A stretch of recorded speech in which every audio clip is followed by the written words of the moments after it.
Buenos días, good morning, buen día para todos mis alumnos. Vamos a hablar la primera parte del tema inmunológico, la revisión de lo que se avanzó en la clase. Muy bien, vamos a empezar hablando de los eritrocitos, la inmunidad y la coagulación sanguínea. Entonces, los eritrocitos ya hemos dicho que son también conocidos como hematíes, es un sinónimo. Transporta la proteína llamada hemoglobina.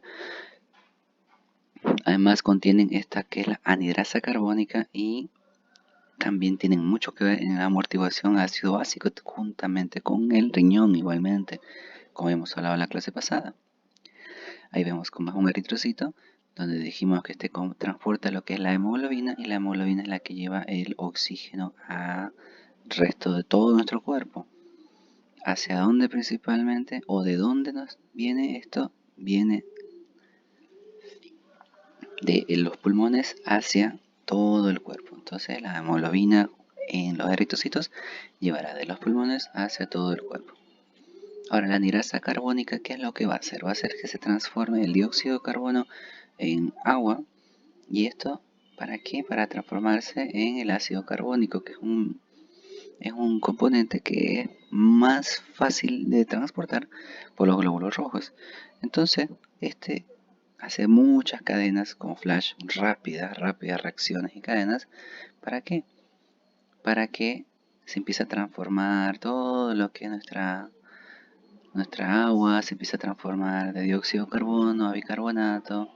¿Para qué? Para poder ser botado o eliminado del cuerpo hacia los pulmones. Porque en los pulmones recuerden que se produce la eliminación de dióxido de carbono a través de la respiración. Bueno, los eritrocitos son discos bicóncavos, diámetro medio, un tamaño de 7.8 micras, espesor 2 micras y en su punto más grueso y en su punto más suave, en el punto menos grueso es el 1 micra. El volumen medio es de 90 a 95 micras cúbicas. ¿Cuáles son los valores muy importantes para nosotros? En un varón aproximado, según esta literatura de Guyton,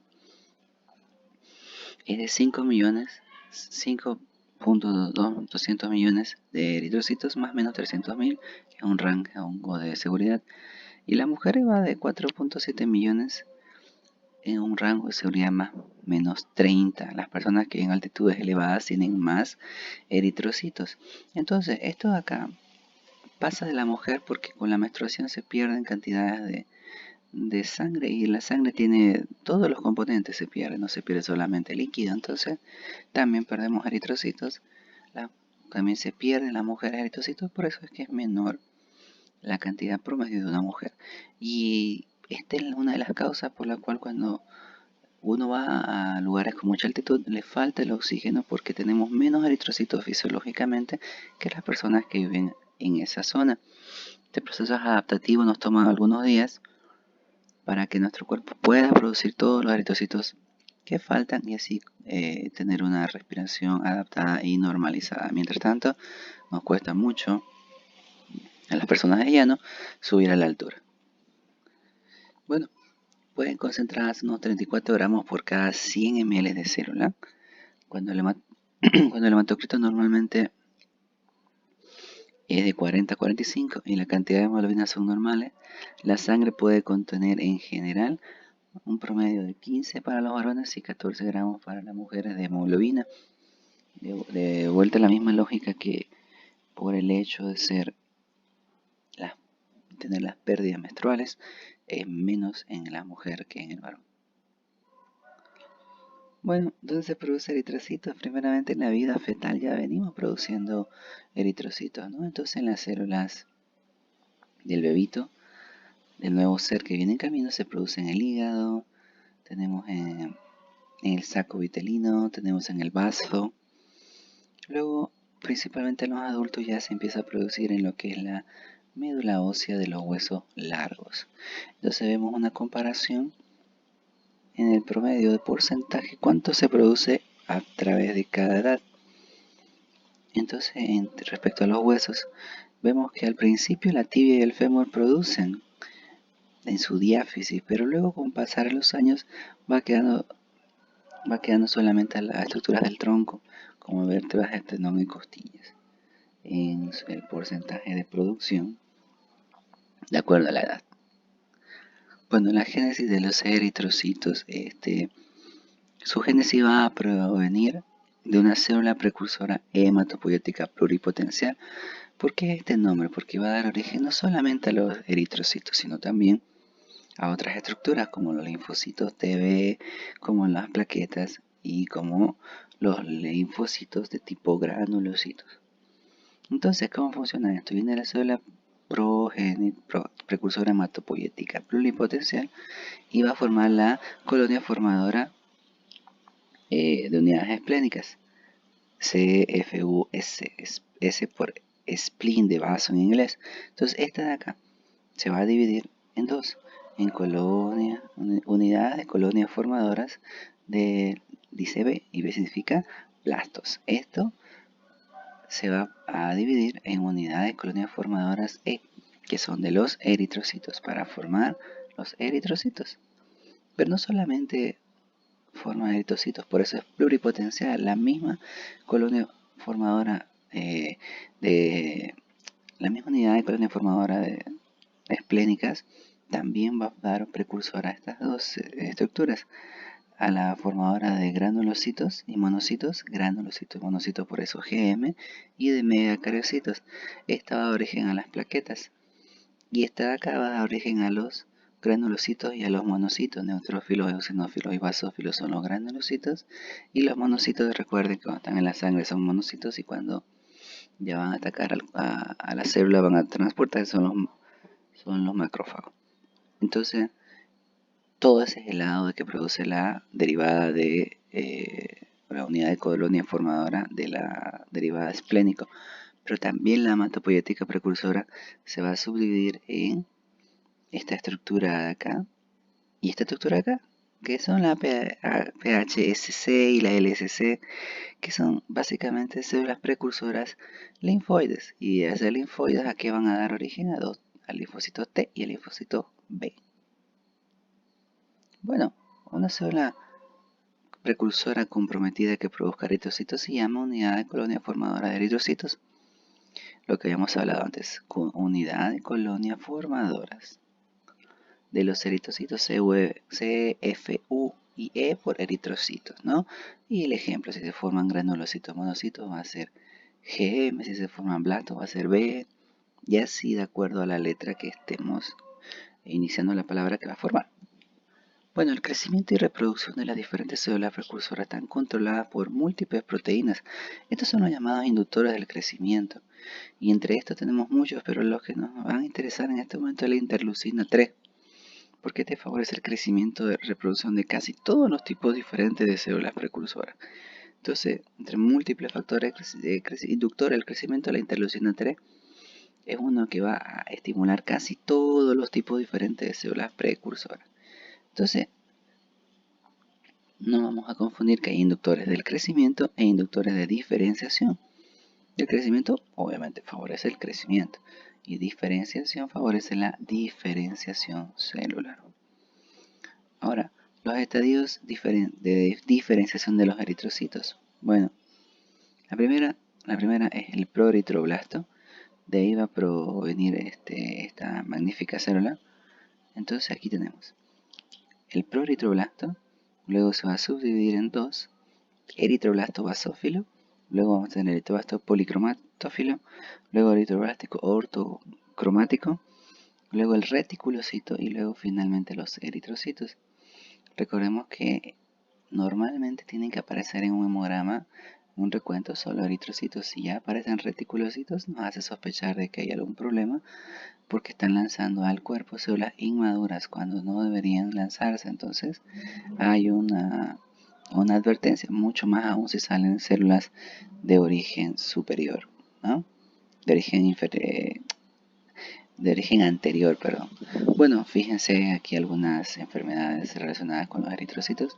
Seguramente en algún hemograma han visto, o si no van a ver, que tenemos la anemia, que es una de las enfermedades más representativas de los glóbulos rojos. Entonces, la anemia, si es hipocrómica microcítica, significa que tiene poco color y tamaño pequeño, falta de hierro generalmente y el poco tamaño. Si es falciforme, bueno, tenemos una forma totalmente descontrolada y sin ningún patrón de los eritrocitos. Si es megaloblástica, son eritrocitos grandes generalmente y con una pared débil. Y la eritroblastosis fetal, bueno, cuando hay una incompatibilidad del grupo RH entre la mamá y el bebé, ¿no? Bueno, regulación de la producción de los eritrocitos. Siempre se dispone de un número adecuado que transporte la cantidad suficiente de oxígeno hacia los tejidos. Pero importante que se siga el concepto de que no tiene que ser mayor al número límite que habría para no taponear el flujo sanguíneo, porque si no haríamos un efecto de trombosis y eso no es la idea de los eritrocitos, ¿no? Bueno, ¿cómo se produce este control o qué factores estimulan a que se produzcan más eritrocitos desde los proeritroblastos? Entonces, primero tenemos que pensar que todo lo que reduce la oxigenación va a estimular a que se produzca más. Entonces el volumen sanguíneo bajo, la anemia, hemoglobina baja, mal flujo, enfermedades pulmonares, todo esto va a reducir la oxigenación tisular, lo que va a ocasionar que se estimule por el riñón la eritropoyetina. Este va a estimular a la célula precursora hematopoyética para que formen los proeritroblastos, eritrocitos, y así producir más células rojas, ¿no? Aquí la EPO, la eritropoyetina, mal utilizada lamentablemente por algunos deportistas, se la colocan para mejorar su rendimiento al estimularse, al colocarse, forman más glóbulos rojos y de esta manera mejorar su oxigenación para un mejor desempeño, ¿no? Obviamente está prohibida esta proteína, que es peligrosa y lamentablemente mal usada por algunos deportistas. Bueno, maduración de los eritrocitos. Necesitamos madurar ¿qué cosa? La cianocobalamina y el ácido fólico, vale decir, dos vitaminas esenciales para nuestro cuerpo. Entonces, si se ponen a pensar que te digan que tienes que comer vitaminas para que todo esté bien, o comer frutas y verduras, más carnes, no está del todo errado. Así que hagan caso a sus madres, queridos alumnos. Entonces, esto hace ¿qué cosa? Que se fortalezca o se dé desde el ADN un mejoramiento para que los eritrocitos salgan como deben ser. Bueno, hay algunas alteraciones que se producen mayor alteración de eritrocitos, que son los llamados macrocitos. Estas células transportan oxígeno, pero tienen la membrana muy frágil. Entonces, al ser muy frágiles, que pueden, pueden tener una vida media mucho menos del tiempo. Porque, bueno, recuerden que si es más frágil, se puede romper ante cualquier fricción. La falta de vitamina B12 o ácido fólico también produce un fallo en la maduración de la eritropoiesis. Entonces, muchos factores vienen influidos con nuestra querida alimentación. Anemia perniciosa, bueno, nombrar que ocurre un fallo en la maduración de los eritrocitos debido a que acá hay una mala absorción de vitamina B12 en el aparato digestivo. Esta es una anomalía clásica en una mucosa gástrica que está atrófica, en donde se deja de producir una de las células que producen nuestro querido estómago, que es una sustancia, que es el factor intrínseco. Al no haber factor intrínseco no se permite la absorción adecuada de hierro y de vitamina B12 principalmente, y así se forman eritrocitos que son inmaduros. Bueno, en el tema que si nos faltara ácido fólico, hay que tener mucho cuidado con esto, que nunca nos falte, porque básicamente lo tenemos en todas las verduras verdes y alguna fruta, y a veces no queremos comer esto. O principalmente no queremos comer carne roja como el hígado, por ejemplo, pero estos tienen alta cantidad de ácido fólico. Entonces, si usted es vegetariano, perfecto, lo respetamos. Es una buena causa por nuestros queridos animales, pero recuerde que necesita suplementarse de hierro para evitar este tipo de problemas, queridos alumnos. Ahora, su deficiencia causa un fallo en la maduración de los glóbulos rojos. Entonces, hay una falla y terminan siendo glóbulos rojos defectuosos por falta de aporte de ácido fólico. Bueno, la hemoglobina se va a formar básicamente por una cadena bioquímica un poco compleja, donde del ciclo de Krebs va a dar desoxirribonucleína coenzima A más 2 glicinas, primeramente aquí. Luego se va a formar 4-pirrole más protoporfirina 9. Luego de esta protoporfirina 9 más el hierro se va a formar el grupo hemo. Luego del grupo hemo más un polipéptido de cadena se va a formar la cadena hemoglobina alfa o beta. Y finalmente dos cadenas alfa, dos cadenas beta van a formar lo que es la hemoglobina A. Entonces así es una reacción química de cómo la hemoglobina es formada. Finalmente, metabolismo del hierro. La cantidad total del hierro en el organismo es una media de 4 a 5 gramos. En el 65% está en forma de hemoglobina, 4 alrededor de mioglobina, la proteína está relacionada con los músculos, 1 la oxidación celular, 0.1 la transferrina y el 15 al 30 se almacena para su uso posterior en forma de ferritina. Y aquí vemos todo, parece un chiverío de flechas para aquí y para allá, pero ustedes tranquilos, concéntrense. Tenemos hierro libre, la mayoría dijimos que es llevada por transferrina, hierro, que es la que transporta hierro en el plasma, y esta lo va a llevar a dónde se los vemos, a la hemoglobina y a los eritrocitos. Esto, fíjense que podemos perder, como dijimos, por la menstruación. Después, cuando ya son utilizados y su vida media terminó, se degradan en el vaso, los macrófagos degradan y excretamos bilirrubina para la formación del ciclo de la biliverdina y demás cosas. O también se bota y se queda el hierro libre. Otro destino de lo que es el hierro es que nos vamos a excretar o también nos va a volver a llegar más hierro a través de todo lo absorbido del hígado, del intestino delgado, perdón. Dijimos que una parte se almacena tipo ferritina y también va a estar relacionada con el grupo hemoenzima y la hemosiderina, entonces no se preocupen, son flechas que parecen muy complejas, simplemente hay que seguirlas para entender. Ahora, importante es que si de la transferrina no se lo lleva a la hemoglobina, ¿qué va a pasar? Anemia hipocrómica grave, porque no estamos llevando hierro a nuestros glóbulos rojos. Si no hay hierro, no hay el adecuado funcionamiento, entonces anemia hipocrómica grave.